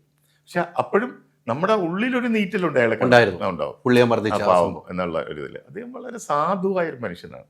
നിങ്ങൾ ആ സമയത്ത് എല്ലാവരും ഇരിക്കുന്ന സമയത്ത് അല്ല, പല സ്ഥലത്ത് ഇരിക്കുകയാണ്, അങ്ങനെ ഒന്നും സംഭവമൊന്നുമില്ല, എല്ലാവരും അവിടെ ഗസ്റ്റ് ഹൗസ് എന്തോ, എനിക്ക് എന്റെ ഓർമ്മ ശരിയാണെങ്കിൽ എന്തോ ഗസ്റ്റ് ഹൗസ് അവിടെ ഇതിന്റെ അകത്ത് ഒരെണ്ണം ഉണ്ട് വലുത്. അതിനകത്താണ് ഞങ്ങളെല്ലാം താമസിക്കുന്നത്, മൊത്തം ഞാനും അതിനകത്ത് തന്നെ. അപ്പോൾ വൈകുന്നേരം എവിടെ ഇരിക്കുമ്പോൾ എല്ലാവരും കൂടും, ബഹളം അങ്ങനെയൊക്കെ നടക്കുന്നുണ്ടിരിക്കും. അതിന്റെ ഷൂട്ടിംഗ് സ്ഥലമല്ലേ, അവിടെ പല പല കാര്യങ്ങൾ നടക്കും. അല്ലാണ്ട് നിങ്ങൾ പറയുന്ന പോലെ 125 പേര് ഇങ്ങനെ നിർത്തിക്കൊണ്ട് ഈ സ്കൂളിൽ അസംബ്ലി കൂടുന്ന പോലെ നിർത്തിയിട്ട് അടിക്കുക, അങ്ങനെയൊന്നും അല്ലല്ലോ. ഇതങ്ങ് സംഭവിക്കുകയാണ്. എന്തോ ഇഷ്ടപ്പെട്ടില്ല, ഞാൻ അതുകൊണ്ടാണ് പറഞ്ഞ ഇദ്ദേഹം പറഞ്ഞ വാക്കുകൾ ഇഷ്ടപ്പെട്ടില്ല, അപ്പം അടിച്ചു. അതാണ് അത്. നിങ്ങൾ ഇപ്പം എന്നോട് ചോദിക്കുമ്പോഴും നിങ്ങൾ സത്യാവസ്ഥയൊക്കെ ഇതെല്ലാം ചോദിച്ച് മനസ്സിലാക്കിയ ആളാണെന്നുള്ള എനിക്ക് നന്നായിട്ട് അറിയാം. കാരണം നിങ്ങൾ ഇതിൻ്റെ ആൾക്കാരായിട്ടൊക്കെ ആയിട്ട് സംസാരിച്ച ശേഷമാണ് ഇവിടെ വരുന്നത്, മനസ്സിലായി, എൻ്റെ അടുത്ത് വരുന്നത്. ആയിക്കോട്ടെ, അതെല്ലാം അങ്ങനെ തന്നെ പോട്ടെ. പക്ഷേ ഞാൻ ഒരിക്കലും കള്ളം പറയാനോ ഒരു ഇത് ഉണ്ടാക്കി അയാളെ മോശക്കാരനാക്കാനോ ഒന്നും അല്ല. ഇത് നടന്ന കാര്യങ്ങൾ അതേപടി പറഞ്ഞു, അതിൽ തന്നെ ഉറച്ചു നിൽക്കുന്നു. അപ്പോൾ പത്മകുമാർ ഒരു പോസ്റ്റ് ഇട്ടായിരുന്നു, പത്മകുമാറിനെതിരെയും താങ്കൾ വീഡിയോ ചെയ്തു. പത്മകുമാർ എന്ന് അസോസിയേറ്റ് ആയിട്ട് അല്ലേ, രഞ്ജിത്തിന്റെ അസിസ്റ്റന്റ് ആയിട്ടാണെന്ന് തോന്നുന്നു അല്ലേ, അല്ല ഷാജി കൈലാസിന്റെ. രഞ്ജിത്തിന്റെ അവരാണ് ആദ്യമായിട്ട് പണം കൊടുക്കുന്നത്, അയാൾക്ക് രഞ്ജിത്താണ് പണം കൊടുക്കുന്നതൊക്കെ. അദ്ദേഹം ഈ സാംസ്കാരികത്തെ പറ്റിയും ഇട്ടൊക്കെ പറയുമ്പോൾ അദ്ദേഹത്തിന്റെ ഈ നമ്മൾ തുണ്ട് ചിത്രങ്ങളൊക്കെ കണ്ടിട്ടുമുണ്ട്. അങ്ങേർക്ക് അതിനുള്ള റൈറ്റ്സ് ഒന്നും പറയത്തക്ക ഒരാളല്ല അതിന്. ഇപ്പോൾ വേറെ ആരെങ്കിലും പറഞ്ഞാൽ നമുക്ക് അംഗീകരിക്കാം, നമ്മൾ പൊതുസമൂഹം അംഗീകരിക്കുന്ന ഒരാൾ സാംസ്കാരിക കേരളത്തെ പറ്റിയും മറ്റു സംസ്കാരത്തെ പറ്റിയൊക്കെ പറയുന്ന ഒരാൾ, അയാൾ അങ്ങനത്തെ ഒരു അർഹതയുള്ള ഒരാളല്ല എന്നെനിക്കറിയാം. അതുമല്ല ഇതിനെയൊക്കെ സപ്പോർട്ട് ചെയ്യുന്നത് രഞ്ജിത്തിനെ, ഞാൻ അതാണ് പറഞ്ഞത്. രഞ്ജിത്തിനെ സംബന്ധിച്ച് നമ്മൾ സ്ത്രീ പീഡനകൻ എന്നൊക്കെ കേട്ടിട്ടുണ്ട്, ഇത് ഡബിൾ വെർഷൻ പീഡകനാണ് പുള്ളി. അപ്പോൾ അത് ഞാനിത് പറയുന്നില്ല, കേസും കാര്യങ്ങളൊക്കെ ഉള്ളതുകൊണ്ട് പറയണം അതിനെപ്പറ്റി. അപ്പോൾ അങ്ങനെ ഒരാളുടെ പൃഷ്ഠം താങ്ങുന്ന ഒരാളെ പോലെ കണ്ടപ്പോൾ എനിക്കത് വലിയ ഇതായിട്ട് തോന്നിയുകൊണ്ടാണ് ഞാൻ മറുപടി പറഞ്ഞത്. അതൊരിക്കലും അങ്ങനെ പാടില്ല, അങ്ങനെ പോലുള്ള ആളുകൾ പറയാം. അവർക്ക് പറയാം, അല്ലെങ്കിൽ പരിഹരിച്ചു, അത് ഇപ്പോൾ പറയേണ്ട കാര്യം എന്നതൊക്കെ നിങ്ങൾ ചോദിച്ച പോലെ ചോദിക്കാം. അല്ലാണ്ട് ഞാൻ തറവേല കാണിച്ചു അതിന് വേണ്ടിയാണെന്ന് എന്നൊക്കെ പറയുമ്പോഴാണ് നമുക്ക് ഹർട്ടാവുന്നത്. ഞാൻ പറഞ്ഞല്ലോ, ഇനിയും പറയും പല കാര്യം, അത് തറവേല. ഇനിയും ഒത്തിരി ബോംബുകളുണ്ട്, ധാരാളമുണ്ട്. മുഴുവൻ ചർച്ചയാവുന്ന കഥകൾ ഒരുപാട്, സിനിമയിലെ വമ്പന്മാരുടെ കഥകൾ ഒരുപാടുണ്ട്. ഞാൻ പതുക്കെ അതെല്ലാം പലി കൊണ്ടുവന്നിരിക്കും. ഞാൻ ഈ ഭൂമിയിൽ നിന്ന് പോകുന്നതിന് മുമ്പ് ഇതെല്ലാം പൊതുസമൂഹം അറിഞ്ഞിരിക്കും എന്നുള്ളത് സത്യമാണ്. പക്ഷെ അങ്ങനെ പറയുമ്പോൾ നമ്മളൊരു കാര്യം, ഇപ്പം അന്ന് പണ്ട് നടന്ന സംഭവം, ഇപ്പം ഹേമ കമ്മിറ്റി റിപ്പോർട്ട് തന്നെ, പണ്ട് നടന്ന സംഭവം വീണ്ടും ഏതോ ഒക്കെ സ്ത്രീകൾ വന്നിട്ട് എന്തോ ഒക്കെ പറഞ്ഞു പോകുന്നു. അവിടെയും അവർക്ക് മറ്റു പുരുഷന്മാർക്ക് ജീവിതമുണ്ട് നമ്മൾ ആലോചിക്കണം. ഇപ്പോൾ ഒരു സ്ത്രീ വന്നിട്ട് 10-12 പേര് പറയുന്നു, എന്നിട്ട് ആ സ്ത്രീ തന്നെ പറയുന്നു ഞാൻ കേസ് പിൻവലിക്കുക എന്നുള്ളൂ. പിന്നീട് ആ സ്ത്രീ പറയുന്നു ഞാൻ വീണ്ടും കേസുമായിട്ട് മുന്നോട്ട്. ഇതൊക്കെ വിശ്വസിക്കാൻ പറ്റാത്ത അവസ്ഥയിലേക്ക്, നെല്ലും പതിരും തിരിച്ചറിയാൻ പറ്റാത്ത അവസ്ഥയിലേക്ക് പോകുന്നുണ്ട്, ഇല്ലേ? അങ്ങനെ സംഭവിക്കാൻ തീർച്ചയായിട്ടും ഉണ്ട്, അതൊക്കെ ഉണ്ട്. അതൊക്കെ നമുക്കും തോന്നാറുണ്ട്, ഇതെന്താ ഇങ്ങനെയൊക്കെ പറയുന്നതെന്നൊക്കെ. അതൊക്കെ ഇതിനകത്ത് ഏത് സംഭവത്തെ പറ്റി വന്നാലും കുറച്ചൊക്കെ സത്യങ്ങളും വരും, കുറച്ച് അസത്യങ്ങളെല്ലാം കയറും. അതൊരു രീതിയാണ്, അങ്ങനെ പോകും. പക്ഷെ പോയി മൊഴി കൊടുത്തിട്ടുള്ളവരെന്നും ഒന്നുമില്ലാതെയൊന്നും പോയി ആരും മൊഴി കൊടുക്കത്തില്ല. അവർക്കൊന്നും അറിയത്തില്ല ഇതിങ്ങനെ ആവും, പിന്നീട് ഇത് വരും, വലിയ പ്രശ്നമാവും, ഇവരെയൊക്കെ പിടിക്കും എന്നറിയാം. അവർ പോയി മൊഴി കൊടുക്കുന്നവർ തീർച്ചയായിട്ടും അവരനുഭവിച്ചിട്ടുള്ള കാര്യങ്ങളായിരിക്കും എന്ന് വിശ്വസിക്കുന്ന ഒരാളാണ് ഞാൻ. കാരണം അവർക്ക് ദർശനമൊന്നുമില്ലല്ലോ. ഇങ്ങനെ ഇത് കൊടുത്തു കഴിഞ്ഞാൽ കുറേ നാൾ കഴിയുമ്പോൾ ഇത് വെളിയിൽ വരുമ്പോൾ ഇവന്മാർ കിടന്ന് ഓടും, അങ്ങനെയാവും. അവരൊന്നും അറിയിക്കരുത് എന്നും പറഞ്ഞാണ് കൊടുത്തിരിക്കുന്നത് തന്നെ മൊഴി, പലരും കൊടുത്തിരിക്കുന്നത്. അപ്പോൾ ഭീവത്സമായിരുന്നു കാര്യങ്ങൾ എന്നുള്ള സത്യമാണ്. അല്ല, അവിടെ ഞാൻ ചോദിച്ചു വന്നത്, അങ്ങനെ വരുമ്പോൾ ഇനിയും താങ്കൾ കുറേ ബോംബുകൾ പൊട്ടിക്കും. അന്നുണ്ടായ സംഭവങ്ങളൊക്കെ താങ്കളുടെ മനസ്സിലുണ്ട്. അതൊക്കെ അന്നുണ്ടായിപ്പോയ ഒരു സംഭവങ്ങൾ, അന്നൊന്നും പുറത്തു വരാത്ത സാധനങ്ങൾ ഇപ്പോൾ പറയുമ്പോൾ ഒന്നുമല്ലാത്ത കാലത്ത് വളർന്നു വന്നവരായിരിക്കും ഇവരൊക്കെ. അവർക്കെതിരെ താങ്കൾ വീണ്ടും വിരൽ ചൂണ്ടുമ്പോൾ അവർക്കുണ്ടാകുന്ന മാനസിക പ്രശ്നങ്ങൾ, അവർക്കുണ്ടാകുന്ന ദുരനുഭവം ഒക്കെ വീണ്ടും പ്രേക്ഷകർ മുമ്പിലേക്ക് ഇട്ടുകൊടുക്കേണ്ട കാര്യം. അങ്ങനത്തെ ഒരു വ്യക്തിപരമായ അറ്റാക്ക് ഒന്നും ഞാൻ ചെയ്തു. അതാണ് ഞാൻ ചോദിച്ചത്. ഞാൻ അങ്ങനത്തെ ഒന്നും ഒരിക്കലും വരുന്നില്ല. വ്യക്തിപരമെന്ന് വെച്ചാൽ അതായത് ഒരാളുടെ മറ്റും എന്തെങ്കിലും അയാളുടെ വ്യക്തിപരമായ കാര്യം അതിലോട്ടൊന്നുമല്ല. ഇങ്ങനെയുള്ള കാര്യങ്ങൾ ഞാൻ പറഞ്ഞത്. ഇത് അതായത് ഇപ്പം ഒടുവിൽ ഉണ്ണികൃഷ്ണൻ തല്ലിയത് തെറ്റായിപ്പോയി, ഒരു പൊതുസമൂഹം അറിയേണ്ട കാര്യമാണ്. അങ്ങനത്തെ ഉള്ള കാര്യങ്ങളെ ഞാൻ പറയത്തുള്ളൂ. അല്ലാണ്ട് അയാൾ ഇങ്ങനെ പോയപ്പോൾ ആ പെണ്ണുമായിട്ട് അങ്ങനെ പോയി അവിടെ കിടങ്ങി കിടന്നു, അവൻ ഇങ്ങനെ പോയി റൂമിൽ, അത് ആ മാതിരി പരിപാടിയൊന്നും ഞാൻ പറയത്തില്ല, അത് ഒരിക്കലും പറയില്ല. അവരുടെ അതാണ് ഞാൻ പറയുന്നത്, അവരുടെ സ്വകാര്യ ജീവിതത്തിലോട്ടല്ല കിടക്കുന്നത്. പൊതുവായ കാര്യങ്ങളുണ്ട് ഇവർ ചെയ്യുന്നത്, പൊതുസമൂഹത്തിന് മാതൃകയായിട്ട് നിൽക്കേണ്ട പല കാര്യങ്ങളുണ്ട്. അതല്ല അവിടെയൊക്കെ അവർക്ക് പറ്റിയ വീഴ്ചകൾ ഞാൻ ചൂണ്ടിക്കാണിക്കും. അത് അപ്പോൾ പറയും ഇയാൾ ഇങ്ങനെ ചെയ്തോ അങ്ങനെ ചെയ്തോ, അത് തെറ്റായി പോയെന്ന് പൊതുസമൂഹം പറയും. അതേ ഉള്ളൂ. അല്ലാണ്ട് അവർ ഏതെങ്കിലും നടിമാരുമായിട്ട് പോയതോ അത് അവരുടെ പ്രകാരം രണ്ടുപേരുടെ ഇഷ്ടത്തിന് അതെല്ലാം വിളിച്ചു പറയുക, അല്ല വിളിച്ചു പോവുക, അവരെ ആക്ഷേപിക്കുക, അങ്ങനത്തെ പരിപാടി. ആ കുടുംബ ബന്ധങ്ങളോ അങ്ങനത്തെ തകരുന്ന കാര്യങ്ങളൊന്നും അല്ല ഞാൻ പറയാൻ പോണത്. അതൊന്നും നിങ്ങൾ കേൾക്കുമ്പോഴേ അറിയത്തുള്ളൂ. ഇപ്പൊ ഞാൻ രഞ്ജിത്ത് ഒടുവിൽ ഉണ്ണികൃഷ്ണനെ തല്ലി എന്ന് പറഞ്ഞാൽ രഞ്ജിത്തിന്റെ ഭാര്യ വീഴ്ച പോകുന്നു, ശരി, അയ്യോ ഇയാൾ ഇത്ര മോശമാണ്, അങ്ങനെയല്ല, അത് തെറ്റ്. അതുപോലത്തെ കാര്യങ്ങളെ പറയത്തുള്ളൂ, അല്ലാതെ കുടുംബം തകർക്കുന്ന കാര്യമൊന്നും ഞാൻ പറയത്തില്ല, ഒരിക്കലും പറയില്ല. അപ്പം അതുകൊണ്ട് അവർക്ക് ആരും ടെൻഷൻ ആക്കണ്ട. ഒരുപാട് കാര്യങ്ങളുണ്ട് പലരുടെയും, ആയിരക്കണക്കിനുണ്ട്, ആയിരക്കണക്ക്. അയ്യോ അറിയാം, നിങ്ങൾക്കും അറിയാം എനിക്കും അറിയാം പലർക്കും അറിയാം. അതല്ലല്ലേ ഞാൻ പറഞ്ഞത്, അതൊന്നും നമ്മൾ വിളിച്ചു പറയേണ്ട കാര്യങ്ങൾ, അതൊക്കെ അവരുടെ സ്വകാര്യത. അതാണ് ഞാൻ പറയാം. അങ്ങനെ കുടുംബ ബന്ധങ്ങൾക്കൊന്നും വിഷയം വരുന്ന കാര്യമൊന്നും ഞാൻ പറയില്ല. അല്ലാതെ ഉള്ള സംഭവങ്ങൾ ഇതുപോലത്തെ കാര്യങ്ങൾ ഇനിയും ഉണ്ടെന്നാ നൂറുകണക്കിന് കിടപ്പുണ്ട്, തുടങ്ങിയിരിക്കുവാണ്. താങ്കൾക്ക് സിനിമയൊക്കെ ഇപ്പം സിനിമകൾ കുറവ്, ആ സിനിമകളൊക്കെ കുറഞ്ഞപ്പോൾ ഒരു അസ്വസ്ഥതയാണോ ഇങ്ങനെയൊക്കെ ആളുകൾ വിളിച്ചു പറയുന്നത് എന്ന് നിങ്ങൾ വിചാരിച്ചോ? അങ്ങനെ വിചാരിച്ചോ, എങ്ങനെ വേണേലും വിചാരിച്ചോ. എനിക്ക് തോന്നുമ്പോഴല്ലേ ഞാൻ തുടങ്ങേണ്ടത്. ഞാനൊരു ചാനൽ തുടങ്ങും. നിങ്ങളുടെ അസ്വസ്ഥതയെ നിങ്ങൾ വിചാരിക്കുന്നത് എന്തെങ്കിലും ആവാം. അത് എൻ്റെ അനുഭവം ഞാൻ പറയില്ല. ആദ്യം രണ്ട് ഡിസിഷനാണ് എനിക്കുണ്ടായിരുന്നത്. Book എഴുതണ, channel തുടങ്ങണ. ഒരു ബുക്ക് എഴുതിയാൽ ഒരു 5000-10,000 കോപ്പി പോകും ചിലപ്പോൾ, അത് ചിലപ്പോൾ ചർച്ചയാവും, അതൊക്കെ വരും. പക്ഷെ ഒരു ചാനൽ തുടങ്ങിയാൽ എനിക്ക് മനസ്സിലായി ഇത് 50 ലക്ഷത്തിലധികം പേര് കണ്ടു കഴിഞ്ഞു. 5 മില്യൺ പേരാണ് കണ്ടു കഴിഞ്ഞത് ഇതിനകത്ത് പലരും ഈ സാധനം. അപ്പോൾ ഇതുപോലുള്ള ഇതൊക്കെ വരുമ്പം ഏറ്റവും എളുപ്പം ആളുകളിൽ എത്തിക്കാൻ പറ്റുന്ന ഇതാണ് ബുക്ക് എഴുതുന്നതിനേക്കാളും. പക്ഷെ ഇപ്പം ബുക്കിൻ്റെ എഴുതാൻ വേണ്ടി ഇപ്പം സമീപിച്ചിട്ടുണ്ട്. ഞാനിപ്പം ചർച്ച നടന്നുകൊണ്ടിരിക്കുക എൻ്റെ ഇതിന് അനുഭവങ്ങളെല്ലാം. അപ്പോൾ അതും നടക്കുന്നുണ്ട്. അപ്പോൾ അത് അസ്വസ്ഥത കൊണ്ടാണ് ഈ രാജ്യത്തുള്ളവരൊക്കെ ബുക്ക് എഴുതിയിട്ടുള്ളത്, ജീവചരിത്രം എഴുതിയിട്ടുള്ളത്. അവരുടെ ജീവിതത്തിലുള്ള അത് അസ്വസ്ഥത കൊണ്ടാണ്.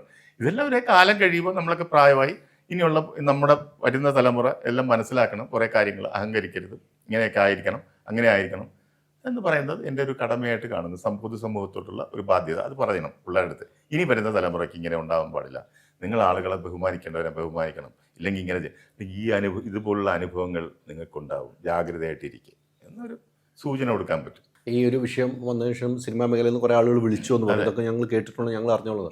ഒടുവിൽ ഉണ്ണികൃഷ്ണൻ്റെ കുടുംബങ്ങൾ, ഇനിയുള്ള കുടുംബങ്ങളും ഒക്കെ ഉണ്ട്. ഇവരൊക്കെ ആരെങ്കിലും ബന്ധപ്പെട്ടിരുന്നോ? ഒരുപാട് പേര് ബന്ധപ്പെട്ടു. ഈ രഞ്ജിത്തിൻ്റെ കുടുംബത്തിൽ തന്നെ എനിക്ക് ഒരുപാട് പേരുമായിട്ട് ബന്ധമുണ്ട്. അവരൊക്കെ എന്നെ പലരും വിളിച്ചു. അവരെല്ലാം വളരെ ഞാൻ പറഞ്ഞതിനോട് അനുകൂലമായിട്ടാണ് പറഞ്ഞത്. കുറേ അഹങ്കാരം ഉണ്ടായിരുന്നു, എന്ത് ചെയ്യാനാണ്, പുള്ളി അങ്ങനെ ആയിപ്പോയി എന്നാണ് പറയുന്നത്. പുള്ളിയുടെ അടുത്ത ബന്ധുക്കൾ, ഞാൻ പറഞ്ഞില്ല, രാജീവൊക്കെ എൻ്റെ അടുത്ത സുഹൃത്തുക്കളായിരുന്നു. അദ്ദേഹത്തിൻ്റെ ജ്യേഷ്ഠനാണ്. അതുപോലുള്ള ആളുകളൊക്കെ വിളിച്ചായിരുന്നു. രഞ്ജിത്തിന്റെ ഒരു അനുജനുണ്ട്, രഘു നന്ദകുമാർ എന്ന് കണ്ട പേര്. അതുപോലത്തെ ഒരു എണ്ണത്തിൽ നിന്ന് ഒരു മെസ്സേജ് വന്നു. അദ്ദേഹമാണെന്നറിയില്ല, അതേ പേരിൽ നിന്നാണ് വന്നിരിക്കുന്നത്. ഞാൻ അതിൽ കയറി നോക്കിയപ്പം നന്ദനത്തിന്റെയും അത് ഇതൊക്കെ കിടപ്പുണ്ട് പോസ്റ്റൊക്കെ. അപ്പൊ അതിൽ നിന്ന് ഒരു വോയിസ് മെസ്സേജ് വന്നു. ആ ഓഡിയോ ഒന്ന് കേൾപ്പിക്കാൻ പറ്റുമോ? അതുവരെ എടുത്താണോ ആരാണ് എനിക്ക് അത് കൃത്യമായിട്ട് അറിയത്തില്ല. ഒരു വന്നിരിക്കുന്നത് രഘുനന്ദ് PK എന്ന് പറയുന്ന ഒരു മെസ്സഞ്ചറിൽ നിന്ന് വന്ന ഒരു വോയിസാണ്. അപ്പം ഞാൻ അതിൽ കയറി നോക്കിയപ്പോൾ അതിനകത്ത് രഞ്ജിത്തിൻ്റെ ചിത്രങ്ങളും സിനിമ ഇതൊക്കെയാണ്. അദ്ദേഹത്തിൻ്റെ അനുജൻ്റെ പേരും രഘുനന്ദൻ എന്നങ്ങോട്ടുമാണ് പേര്. അപ്പോൾ അതിൽ പറഞ്ഞിരിക്കുന്നത് 2 വാക്കേ ഉള്ളൂ, ഒന്ന് കേൾക്കാം. തന്തയ്ക്ക് വിളിച്ചാൽ നിന്നെയും തല്ലും അശറപ്പേ. തന്തയ്ക്ക് വിളിച്ചാൽ നിന്നെയും തല്ലും അശറപ്പേ എന്നാണ് പറയുന്നത്. അതായത് കൃഷ്ണൻ തന്തയ്ക്ക് വിളിച്ചു എന്നാണ് അതായിരിക്കണം വരുന്നത്. അതായത് തന്തയ്ക്ക് വിളിച്ചുകൊണ്ടാണ് എന്നുള്ള ഒരു ധ്വനിയാണ് അതിനകത്തുള്ളത്. അതാണ് ഞാൻ പറഞ്ഞ അങ്ങനെയല്ല അവാർഡ് പ്രശ്നമായിരുന്നു. അങ്ങനെ കയറി തന്തയ്ക്ക് വിളിക്കുക. ഒന്ന് ആലോചിച്ച് നോക്കിയാൽ, ഒരാളെ കയറി ഒരു പാടത്തിൽ സിനിമയിൽ അഭിനയിക്കാൻ വന്ന ആൾ, ഒരു വലിയ ഒരു എന്താ പറയുക സ്ക്രിപ്റ്റ് റൈറ്ററുടെ കയറിയിട്ട് നിന്റെ തന്ത മറ്റേന്നൊക്കെ പറയാം. അതൊന്നും നമ്മൾ വിശ്വസിക്കാൻ പറ്റില്ല. അവാർഡിനെ പറ്റി പറയാം, അത് എന്തെങ്കിലും ചിലപ്പോൾ ഇതായിട്ട് പറയും. അപ്പൊ ആ ഒരു ഓഡിയോ അദ്ദേഹം അയച്ചിരിക്കുന്നത് അത് ഇനി നിങ്ങളെയും ഭീഷണി ഉണ്ടോന്നൊരു സ്ഥലമുണ്ട്. എന്നെ എന്ത് ഭീഷണി, എനിക്ക് എന്ത് ഭീഷണി? അഷ്റഫ് തന്തയ്ക്ക് വിളിച്ചാൽ അഷ്റഫിനെ കയറി തല്ലും, ആ ഒരു ഭീഷണി സ്വരം അതിനകത്തുണ്ട്. ഒരു മൊത്തത്തിൽ മാടമ്പിത്തരമാണോ? അതെല്ലാവർക്കും വരുമല്ലോ സ്വഭാവം. അതിൽ പാവം ഉണ്ടായിരുന്ന രാജീവേ ഉള്ളായിരുന്നു, മറ്റേ അതിൽ സാധുവായിരുന്നു. ഇതൊക്കെ ഇങ്ങനെ പറയും. അപ്പോൾ ഇദ്ദേഹമൊക്കെ ഒരുപാട് അനുഭവിച്ചിട്ടിരിക്കുന്ന ആൾ അങ്ങനെ ആണെങ്കിൽ എനിക്ക് ഇപ്പോഴും ഉറപ്പില്ലാതാണെന്നുള്ളത് ഞാൻ ധരിക്കുന്നു അതായിരിക്കുമെന്ന് ഞാൻ ഇപ്പോഴും പറയുന്നു. അതുകൊണ്ട് അതെ അതാണോ എന്ന് എനിക്ക് കൺഫേം ചെയ്ത് എടുക്കാൻ പറ്റിയിട്ടില്ല. അദ്ദേഹത്തിന്റെ പ്രൊഫൈലൊക്കെ പോയപ്പോൾ അതാണ് ഞാൻ കാണിച്ചത്. ആ പ്രൊഫൈൽ വേണമെങ്കിൽ ഇന്ന് അല്ല പ്രൊഫൈലിലൊക്കെ പോയപ്പോൾ അദ്ദേഹത്തിന്റെ ആണെന്ന് തോന്നുന്നു അല്ലേ? താങ്കൾ അതിന് മറുപടി ഒന്നും കൊടുത്തില്ല. എന്തിന് നമുക്കറിയില്ല. ഒരുപാട് പേര് ഇതുപോലെയൊക്കെ പല, പക്ഷെ ഇങ്ങനെ ആരും പറഞ്ഞിട്ടില്ല, ആരും വന്നിട്ടില്ല. ഇത് മാത്രമേ വന്നിട്ടുള്ളൂ, ഒരൊറ്റ വോയിസ്. മറ്റേതോ പിന്നെ കുറെ പേര് ബാക്കി എല്ലാവരും അനുകൂലമായിട്ടാണ്. അനുകൂലം എന്ന് പറയാൻ കാരണം അത്രത്തോളം സ്നേഹമാണ് ഈ ഒടുവിൽ ഉണ്ണികൃഷ്ണനോടുള്ള ആളുകളുടെ സ്നേഹം ഭയങ്കരമാണ്. അവർക്കെല്ലാം വിഷമം. സ്ത്രീകളൊക്കെ ഒരുപാട് പേര് കരഞ്ഞു പോയെന്ന് പറയുന്നത് ഇത് കേട്ടിട്ട്. കണ്ണെന്നറിയാത്ത സ്ത്രീകളില്ല, പറഞ്ഞിട്ട് കാര്യമുണ്ട്. ഇനിയിപ്പം താങ്കളെ സംബന്ധിച്ചോളം ഇനിയും ഒത്തിരി ബോംബുകൾ പൊട്ടിക്കാതിരിക്കുന്നു. ആ ബോംബുകൾക്ക് വേണ്ടി കാത്തിരിക്കുകയാണ് സമൂഹം. താങ്കൾ ഇപ്പോഴും ഒന്നും കൂടെ പറയുന്നു, എൻ്റെ അടുത്തും കൂടെ പറയുന്നത് ബോംബുകൾ ഉണ്ട്. അത് താങ്കൾ, ഞാൻ ബോംബ് എന്ന് ഉദ്ദേശിച്ചത് അങ്ങനത്തെ കാര്യം, ഇതുപോലുള്ള കാര്യങ്ങൾ നടന്നിട്ടുള്ള, അതായത് ആളുകൾ പ്രതീക്ഷിക്കാത്ത വലിയ വലിയ വിഗ്രഹങ്ങൾ സിനിമയില് അവർ ചെയ്ത ചില ദുഷ്ചെയ്തികൾ. അത് ഞാൻ പറയില്ല, അത് ഒരിക്കലും അവരുടെ പേഴ്സണൽ വിഷയങ്ങളോ കുടുംബ വിഷയങ്ങളോ അല്ല. അതല്ലാതെ പൊതുവായിട്ട് സിനിമയിൽ സംഭവിച്ചിട്ടുള്ള കാര്യങ്ങൾ ഞാൻ പറയും. പല ആൾക്കാരെ ഉറക്കം കിടത്തുമല്ലോ താങ്കൾ. അതൊന്നും ഇല്ല, അതൊക്കെ അവർ തിരുത്തട്ടെ പറഞ്ഞ്. അങ്ങനെയാണെങ്കിൽ ഇപ്പോൾ പ്രായശ്ചിത്തം ചെയ്യും എപ്പോഴും ഈ ഇങ്ങർക്കും ചെയ്യാമല്ലോ. ഇപ്പോൾ അദ്ദേഹത്തിൻ്റെ കുടുംബത്തോട് എന്തൊക്കെ ചെയ്യാൻ പറ്റും, സഹായമൊക്കെ ചെയ്യാൻ പറ്റും. പിന്നെ അത് ചെയ്തു പോയി, ഇനി അത് പറഞ്ഞിട്ട് കാര്യമില്ല. അദ്ദേഹത്തിന് പശ്ചാത്താപം ഉണ്ടെങ്കിൽ ഒരുപാട് കാര്യങ്ങൾ ആ കുടുംബത്തിന് വേണ്ടി ചെയ്യാം. അത് ചെയ്യണമെന്നാണ് ഞാൻ പറയുന്നത്. അപ്പോൾ ഇതെല്ലാം പരിഹരിക്കപ്പെടും എന്നാണ് പഴമക്കാർ പറയുന്നത്. ഈ താങ്കൾ എല്ലാ കാര്യത്തിലും പ്രതികരിച്ചു. ഇപ്പം പ്രേംകുമാറിന്റെ വിഷയത്തിലും ഒരു വീഡിയോ ഇട്ടിട്ടുണ്ട് അല്ലേ? പ്രേംകുമാർ സീരിയലിനെ കുറിച്ച് പറഞ്ഞു എൻഡോസൾഫാനും ദുരിതമാണെന്നാണ് പറയുന്നത്. അതിലൂടെ എങ്ങനെയാണ് താങ്കളുടെ പ്രതികരണം? ഞാൻ പറഞ്ഞത് ഇപ്പോൾ സീരിയല് എന്ന് പറയുന്ന സംഭവം എന്ന് പറയുന്നത് ഇവിടെ മാത്രമല്ല ഉള്ളത്. ഇവിടെ വരുന്ന മുക്കാഭാഗം സീരിയലും ഹിന്ദിയിലും തെലുങ്കിലും തമിഴിലും എല്ലാം ഹിറ്റായ ശേഷമാണ് ഇവിടെ റീമേക്ക് ചെയ്യുന്നത്. എല്ലാ ഭാഷയിലും ഉണ്ട് ഇന്ത്യയിൽ, ലോകം മുഴുവൻ. അമേരിക്കയിലുണ്ട് സീരിയലുകൾ, ലണ്ടനിലുണ്ട് സീരിയലുകൾ, ജപ്പാനിലുണ്ട്. അവിടെ എല്ലാ ഭാഷയിൽ സീരിയൽ എന്ന് പറയുന്ന സംഭവം ഉള്ളതാണ്. അതിനകത്തുള്ള ഒരു വിഷയം എന്ന് വെച്ചാൽ ഈ കുടുംബങ്ങൾ തമ്മിലുള്ള പ്രശ്നങ്ങളായിരിക്കും മിക്കവാറും ചർച്ച അത് വരുന്നത്. അത് ഒരു വിഭാഗത്തിന് ഇഷ്ടപ്പെടും, ഒരു വിഭാഗത്തിന് ഇഷ്ടപ്പെടത്തില്ല. അതല്ലാണ്ട് സിനിമയെ പോലെ അശ്ലീലമോ അതിനകത്ത് വൃത്തികേടോ അല്ലെങ്കിൽ ബലാത്സംഗം മറ്റതും മറിച്ചത് അങ്ങനത്തെ കുറവാണ്, സ്വാഭാവികമായിട്ടില്ല. അവർ ചേഷ്ടകളെല്ലാം കുറവാണ്. ഇപ്പം നമ്മൾ എത്രയോ മലയാള പടം കാണാൻ അറക്കുന്ന പടങ്ങളുണ്ട്. അത്ര ഇതൊന്നുമില്ല. കുടുംബ സദസ്സുകളെ പിടിക്കാനുള്ള പല വേലകളും അവർ കാണിക്കും. ആയിക്കോട്ടെ, അത് നടന്നോട്ടെ. അത് പ്രേംകുമാർ പറഞ്ഞതിനോടും വിയോജിപ്പൊന്നുമില്ല. ഒരുപാട് പേർക്ക് എതിരഭിപ്രായമുണ്ട്. ഇനി 2-3 കാര്യങ്ങൾ അതിനകത്ത്. ഒന്നാമത് സെൻസർ വേണം, സെൻസർ ചെയ്യും, അത് നടപ്പിലാക്കും എന്നൊക്കെ പറയാൻ ഇവർക്ക് എന്താ അധികാരം? ഇത് സെൻട്രൽ ഗവൺമെൻറ് കീഴിലുള്ള സെൻസർ ബോർഡ്. ഞാനും ഒരു മുൻകാല സെൻസർ ബോർഡ് അംഗമായിരുന്നു. അപ്പം ഇത് തീരുമാനിക്കപ്പെടേണ്ടത് സെൻട്രൽ ഗവൺമെൻറ്റാണ്. അവരൊന്നും ഹിന്ദിയിലും ഇവിടെ ഒന്നും ഒരിക്കലും നിൽക്കത്തില്ല അതിനു വേണ്ടി. ഹിന്ദിയിലൊക്കെ വലിയ ബിസിനസ്സാണ് ഇത്, ഈ സീരിയൽ എന്ന് പറയുന്നത്.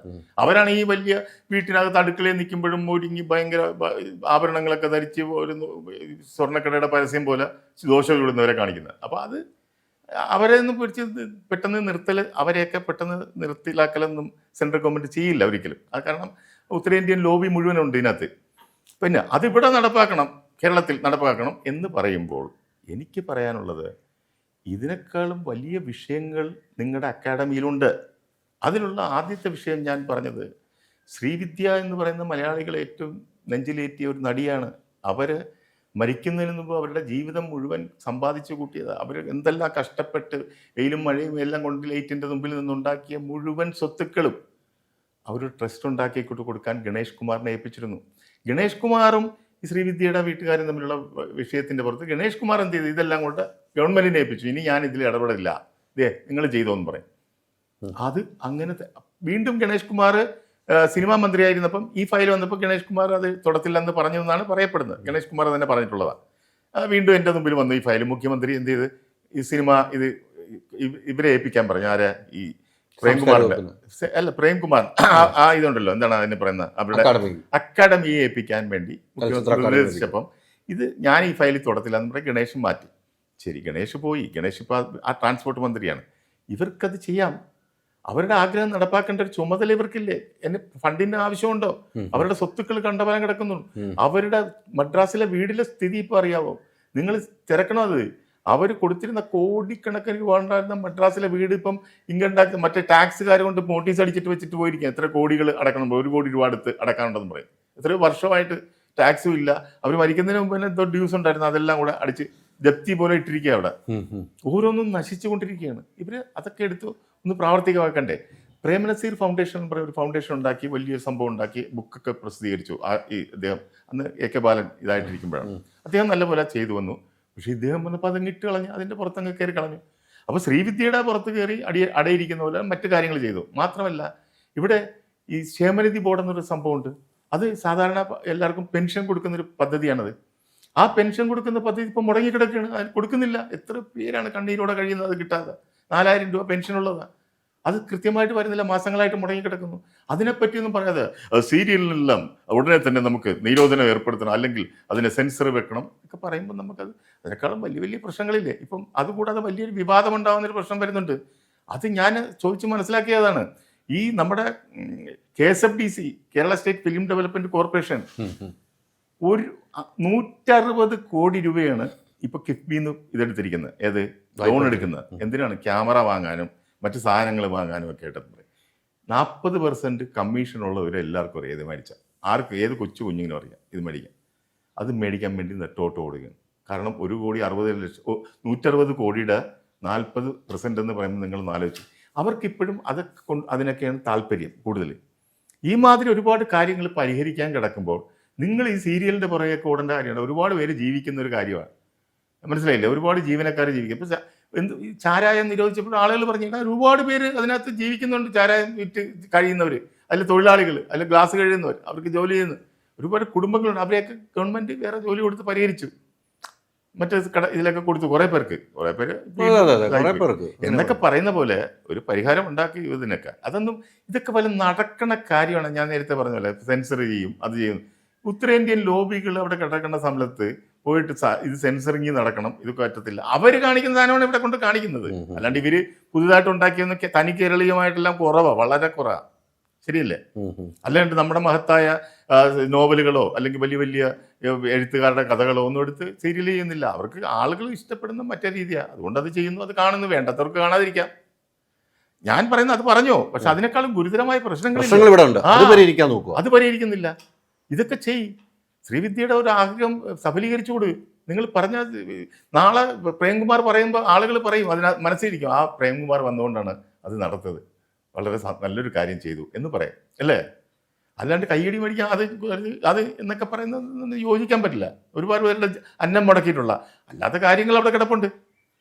അപ്പോൾ ഇത് ഞാൻ വിളിച്ച് പറഞ്ഞതേ ഉള്ളൂ. ഇതൊക്കെ ചെയ്യും നിങ്ങൾ, അല്ലാണ്ട് കമ്മീഷൻ മേടിക്കുന്ന കാര്യത്തിലോട്ടല്ല പോകേണ്ടത്. ആദ്യം അതിനെതിരെ ഞാൻ പ്രതികരിക്കും, അത് ചെയ്തിരിക്കും, അത് പറയാം. അതുകൊണ്ടാണ് ഞാൻ പറഞ്ഞത് വർത്തമാനകാലത്തെ ചില കാര്യങ്ങളിൽ കൂടെ ഞാൻ ഇടപെടും, പറയുകയും ചെയ്യും. എൻ്റെ അഭിപ്രായം ഞാൻ പറയും, നിങ്ങൾക്ക് വേണമെങ്കിൽ സ്വീകരിക്കാം, ഇല്ലെങ്കിൽ കളയാം. പക്ഷെ ഇതെല്ലാം സത്യമായിരിക്കും എന്നുള്ളത് ഞാൻ അടിവരയിട്ട് പറയുന്നത്. ഞാൻ പറയുന്ന ഓരോ കാര്യങ്ങളും അല്ലാണ്ട് ഞാൻ പറയത്തില്ല. എനിക്ക് ആവശ്യമില്ല. ഞാൻ ഇത്രയും വയസ്സായി, ഇത്രയും പ്രായമൊക്കെ ആയി, ഇനി ജീവിതത്തിൻ്റെ അങ്ങ് അറ്റത്തോട്ട് എത്തിക്കൊണ്ടിരിക്കുന്ന ഒരാളാണ്. ഞാനെന്തിന് കള്ളവും പറഞ്ഞ് കുറേ കാര്യങ്ങൾ നേടിയിട്ട് പോകും. പറയേണ്ടത് നമ്മൾ പറയും, സത്യങ്ങളായിരിക്കും പറയുക. ഉറപ്പായിട്ടും അതിൽ സത്യത്തിൻ്റെ കണികൾകൾ മാത്രമേ ഉണ്ടായിരിക്കുകയുള്ളൂ, ഒന്നും ചേർക്കില്ല. ഇത് പറഞ്ഞതല്ല, നിങ്ങൾ മീഡിയക്കാരല്ലേ, പരിശോധിച്ച് നോക്കും. ഞാൻ പറഞ്ഞത് 160 കോടി എടുക്കുന്നുണ്ടോ നോക്ക്, അതിന് എത്ര % കമ്മീഷൻ കിട്ടുമെന്ന് തിരക്കി നോക്ക്. ക്യാമറ ഒക്കെ വാങ്ങുന്നത് നിങ്ങൾക്ക് അറിയാമല്ലോ, ക്യാമറ ഒക്കെ ഉള്ളതല്ലേ. എത്ര രൂപ വേണമെങ്കിലും എഴുതി തരത്തില്ല എൻ്റെ വില, അല്ലേ? കോടികളുടെ സാധനങ്ങളാണ് വാങ്ങുന്നത്. വാങ്ങട്ടെ, നല്ല കാര്യം. പക്ഷെ അതൊക്കെ നേരായ ചൊവ്വ മാർഗത്തിലൂടെ അല്ല പോകുന്നത്. കോൺഗ്രസിൽ ഒരു നല്ല ചുമതല ഏൽപ്പിച്ചിട്ടുണ്ട്, സാംസ്കാരിക. അതെ അല്ലേ? അതെ, രാഷ്ട്രീയം എൻ്റെ കോൺഗ്രസ് ആണ്, ഞാൻ അതിൽ നിൽക്കുന്ന ഒരാളാണ്. പക്ഷെ ഞാൻ കോൺഗ്രസ്സുകാരനാണ്. കോൺഗ്രസിൻ്റെ ഇപ്പോൾ സാംസ്കാരിക സാഹിതിയുടെ സംസ്ഥാന കൺവീനറുമാണ്. പുതുതായിട്ട് എന്നെ നിയമിച്ചിട്ടുണ്ട്. CR മഹേഷാണ് MLA ആണ് അതിൻ്റെ ചെയർമാൻ, ഞാൻ കൺവീനറും. പക്ഷേ ഞാൻ മറ്റവർ നല്ലത് ചെയ്താൽ ഞാൻ നല്ലത് ചെയ്തെന്ന് തന്നെ പറയും. അല്ലാണ്ട് അവരെ രാഷ്ട്രീയം വെച്ചിട്ട് അവർ ചെയ്തത് തെറ്റാണ്, ചെയ്യാൻ എന്തെങ്കിലും വേണ്ട കാണിക്കണ്ടേ? ഇത് ഞാൻ എങ്ങനെ പറയും? രാഷ്ട്രീയം വെച്ചാണ് ഞാൻ സംസാരിക്കുന്നത്. ഇപ്പം ഇയാൾ തല്ലിയതാണ്, അത് ചെയ്തു പോയി. അപ്പോൾ അതിനൊക്കെ തിരുത്താൻ ഇനിയും സമയമുണ്ട്, പ്രായശ്ചിത്തം ചെയ്താൽ വിശ്വസിക്കുന്നുള്ളൂ. പക്ഷെ ഞാൻ ഒരിക്കലും അങ്ങനെ രാഷ്ട്രീയം മാത്രം വെച്ചിട്ട് ഒരാളെ ആക്രമിക്കത്തുമില്ല, പറയത്തുമില്ല. നിങ്ങൾ അതാണ് ഈ കാര്യത്തിൽ ഞാൻ പറഞ്ഞത്. KSFDCയിലൊക്കെ ഒരുപാട് കാര്യങ്ങൾ പരിഹരിക്കാനുണ്ട്. വലിയ നിലയിൽ ഒരുപാട് കാര്യങ്ങൾ, എന്തെല്ലാം സ്വപ്നങ്ങളുള്ള സംഭവങ്ങളാണ്, അതൊന്നും ഇല്ലാതാക്കി കളയുന്നത് അവർ. ആൾക്കാർക്ക്. എത്രയോ പേരുടെ ജീവിതങ്ങൾ, എത്രയോ പേരുടെ എന്ത് കയറി വരാനുള്ള സാഹചര്യങ്ങൾ, പുതിയ സിനിമാ രീതികൾ എല്ലാം ഉണ്ടാക്കുന്നത്. എല്ലാം തുടങ്ങും, കാശ് കുറേയാക്കും, ചിലവാക്കും, നശിപ്പിക്കും. അപ്പോൾ കണ്ടതും കേട്ടതുമായിട്ട് മുന്നോട്ട് പോവുക, എല്ലാ കാര്യങ്ങളും പുറത്തേക്ക് വരിക. താങ്കളുടെ മനസ്സിലുണ്ടാകുന്ന ഒത്തിരി കഥകളുണ്ടാകാം. അന്ന് എത്രയോ വർഷങ്ങൾക്ക് മുമ്പ് പ്രേംനസീറിൻ്റെ ഉൾപ്പെടെ അല്ലേ ഒരു കാലഘട്ടത്തിൽ സിനിമാ ഇതിനകത്ത് മേഖലയിൽ ഈ പുതിയ തലമുറയൊന്നും എന്നെ അറിയില്ലായിരുന്നു പലർക്കും. ഞാൻ കാരണം അന്നത്തെ ഇതിലാണ് ഞാൻ നസീർ സാറിനെ വെച്ച് 3 സിനിമ സംവിധാനം ചെയ്ത ആളാണ്. പല ഭാഷയിലും ഞാൻ സിനിമയും എടുത്തിട്ടുണ്ട്. തമിഴിൽ ഇപ്പം എംജിആർ നഗർ, ഈ ഹരിഹർ നഗറിന്റെ റീമേക്ക് ഒക്കെ ചെയ്ത് ഇപ്പോഴാണ് ആളുകൾ അയ്യോ ഇതൊക്കെ നിങ്ങൾ എടുത്താണോ, നിങ്ങളാണോ ചെയ്തത് എന്നൊക്കെ ചോദിക്കുന്നുണ്ട്. പിന്നെ ഒരുപാട് ബന്ധങ്ങളും കാര്യങ്ങളും എല്ലാം ഉണ്ട്. അന്നും നന്മയുടെ കൂടെ എപ്പോഴും ഞാൻ നിൽക്കുന്ന ഒരാളാണ്, അതിനോടൊപ്പം ഉണ്ടാവും. എംജിആറിനെയൊക്കെ നേരിട്ട് എംജിആറിനെ കണ്ടിട്ടുണ്ടെന്നേ ഉള്ളൂ, ബന്ധമൊന്നുമില്ല അല്ലേ? തമിഴിൽ ഏറ്റവും ബന്ധം ആരുമായിട്ടായിരുന്നു? തമിഴിൽ ഒരുപാട് ആളുകളായിട്ട് എനിക്ക് ബന്ധമുണ്ട്, നടന്മാരും നടികളൊക്കെ ആയിട്ട്. പുതിയ ആളുകളുമായിട്ടൊക്കെ ബന്ധമുണ്ടായിരുന്നു പലരും. അതൊക്കെ പിന്നീട് കഥകളായിട്ട് പറയാം. എന്നോട് പറയില്ല, നിങ്ങളുടെ യൂട്യൂബിലൂടെ അതാണ് ഞാൻ പറഞ്ഞത്. സ്വന്തം യൂട്യൂബിലൂടെ പറയുള്ളൂ, നമ്മുടെ അടുത്ത് പറയില്ല. പറയാനാണെങ്കിൽ ഒത്തിരി പറയാനുള്ള ഞാൻ ഒരു കഥ പറഞ്ഞു കഴിഞ്ഞിട്ട് അതിന്റെ സംഭവങ്ങൾ എന്താണെന്നുള്ള യാഥാർത്ഥ്യം ഞാൻ ഒരെണ്ണം പറഞ്ഞു കഴിഞ്ഞാൽ പിന്നീട് അതിന്റെ പുറകെ പോവില്ല. പിന്നെ നിങ്ങളെ പോലുള്ളവർ ചോദിക്കുമ്പോൾ അതിന് മറുപടി പറയും ഞാൻ വന്ന്, അത്രേ ഉള്ളൂ. അല്ലാണ്ട് എൻ്റെ ചാനലിൽ കൂടെ അവൻ അങ്ങനെ പറഞ്ഞു, ഇവൻ ഇങ്ങനെ പറഞ്ഞപ്പോൾ അങ്ങനെയല്ല ഇങ്ങനെയല്ല, അതിനെ തുടർന്ന് പോകാനൊന്നും ഞാൻ ആഗ്രഹിക്കുന്നില്ല. അത് കഴിഞ്ഞു, ഞാൻ പറഞ്ഞത് എൻ്റെ ജീവിതാനുഭവം അത് കഴിഞ്ഞു. ഇനി അടുത്ത സംഭവങ്ങൾ പറഞ്ഞുകൊണ്ടിരിക്കുന്നേ ഉള്ളൂ. അല്ല, ഈ ഒരു വിഷയം വന്നപ്പോൾ താങ്കൾ ഒത്തിരി ചാനലുകാരൊക്കെ ബന്ധപ്പെട്ടിട്ടുണ്ടാവുമല്ലോ? എല്ലാവരും വിളിക്കും, ഭയങ്കരമായിട്ട്. ഞാൻ ഇത്രയും പ്രതീക്ഷിച്ചില്ല കേട്ടോ ഇങ്ങനെ വരുമെന്നൊക്കെ, ആളുകൾ ഇത്രത്തോളം എടുക്കും എന്നുള്ളത്. പക്ഷെ അപ്പോഴാണ് എനിക്ക് ആ ഒടുവിൽ ഉണ്ണികൃഷ്ണന്റെ വില മനസ്സിലാക്കി, സ്നേഹം, അദ്ദേഹത്തിനുള്ള സ്നേഹം മനസ്സിലാക്കി, ജനങ്ങൾക്കുള്ള സ്നേഹം. ചാനലുകാരൊക്കെ സമീപിച്ചിരുന്നു, വാർത്തകളായിട്ട് വരും. ചാനലിൽ പറഞ്ഞല്ലോ, ഇത് ഏഷ്യാനെറ്റിലൊക്കെ ഇത് വാർത്തയായിട്ട് പറഞ്ഞു, ഇങ്ങനൊരു സംഭവം ആലപ്പി വെളിപ്പെടുത്തിയിരുന്നു. അതിലൊക്കെ പറയണമെങ്കിൽ ഒടുവിൽ എന്നോടുള്ള ഇതല്ല, ഒടുവിൽ ഉണ്ണികൃഷ്ണനോട് താങ്കൾ പിന്നീട് അതിനകത്ത് പ്രതികരണമൊന്നുമായിട്ട് ഞാൻ അതിനൊന്നും പോയില്ല. ഞാൻ പറഞ്ഞല്ലോ, ഇപ്പൊ നിങ്ങൾ അലിയായിട്ടുള്ള ബന്ധവും സ്നേഹവും വെച്ചിട്ടാണ് ഞാൻ ഇത് തന്നത്. ഇത് തന്നെ ഇരുന്നത് എനിക്ക് പറയാനുള്ളത്. അല്ലെങ്കിൽ എന്നെ ഒരിക്കലും വേറെ ഒരുപാട് പേര് വിളിച്ചു, എന്നെ നിരന്തരം വിളിച്ചുകൊണ്ടിരിക്കുന്നുണ്ട് ഓരോ ഇന്റർവ്യൂവിനും കാര്യങ്ങളും. നമ്മൾ തമ്മിൽ ഒരുപാട് വർഷങ്ങളായിട്ടുള്ള ബന്ധവും നിങ്ങൾ നോന്ന് പറയാനുള്ള ബുദ്ധിമുട്ടും കൊണ്ട് ഇരുന്നതേ ഉള്ളൂ. ഇനി ഇതും പറഞ്ഞിട്ട് സ്ഥിരമായിട്ട് വന്നും പോരുന്നു. എന്തായാലും അശോക, ഒത്തിരി സന്തോഷം. ഇതൊന്നും അറിയണമായിരുന്നു എന്തിനായിരുന്നു എന്നുള്ള സാധനം സത്യസന്ധമായിട്ട് പ്രേക്ഷകർക്ക് താങ്കൾ പറഞ്ഞു വെച്ചല്ലോ. തമാശ രൂപേന പോയി, പക്ഷെ എന്തിനാണെന്നുള്ളത് എനിക്ക് തോന്നുന്നു നമ്മളിലാണ് വെളിപ്പെടുത്തിയിരിക്കുന്നത്. അതെ, ഒടുവിൽ കൃഷ്ണനെ രഞ്ജിത്ത് മർദ്ദിക്കാനുള്ള കാരണം എന്താണെന്ന് കൃത്യമായി എന്നിലൂടെ നമ്മുടെ 1-2 ടോക്സിലൂടെ താങ്കൾ വെളിപ്പെടുത്തിയിട്ടുണ്ട്. അതും കൂടെ പ്രേക്ഷകർക്ക് നമ്മൾ ഇട്ട് കൊടുക്കുകയാണ്. ഈ പ്രേക്ഷകർ ചർച്ച ചെയ്യട്ടെ. ആരായാലും എത്ര വലിയവനാണെങ്കിലും കുറ്റം ചെയ്തതിന് ശിക്ഷിക്കപ്പെടണം. അദ്ദേഹം ഇപ്പോൾ ജീവിച്ചിരിപ്പില്ല. താങ്കൾ പറഞ്ഞ പ്രായശ്ചിത്തമായിട്ട് എന്ത് വേണം ചെയ്യാൻ അദ്ദേഹത്തിന് സമയം ചെയ്യട്ടെ, അദ്ദേഹം പ്രായശ്ചിത്തം ചെയ്യട്ടെ എന്ന് പ്രാർത്ഥിക്കുന്നു. ഒത്തിരി സന്തോഷം. Thank you.